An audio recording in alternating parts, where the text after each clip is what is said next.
يعني شو بدي أقولكم، هذا الترند من أحلى الترندات اللي بجربها لحد الآن. نقل الشاورما اللي بتنعمل بالبيت لليفل تاني. لوصفتي استخدمت 800 جرام لحم عجل بلدي، فرمت عليهم 65 جرام ليا، بصلتين مفرومين، ملح، فلفل أسود، بهار مشكل وبابريكا، معلقتين زبادي وزيت زيتون.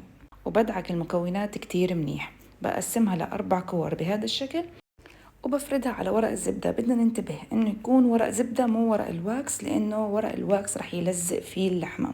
لما افردها اتأكد انه عبيت كل الاماكن بشكل متساوي، وتكون طبقة كتير رقيقة على قد ما نقدر وناعمة. كل ما رققنا اللحمة كل ما اعطتنا نتيجة رائعة، نفس شاورمة المحلات.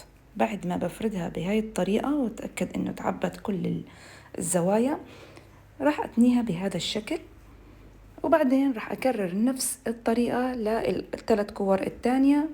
نحطها بفرن محمى على حرارة 200 مئوية من الأسفل والأعلى مع تشغيل المروحة مدة نص ساعة. بهالوقت راح أحضر صوص الطحينية، عبارة عن ربع كوب طحينية، نص كوب مي، عصير ليمونة، معلقة زبادي، سن توم مهروس، ملح.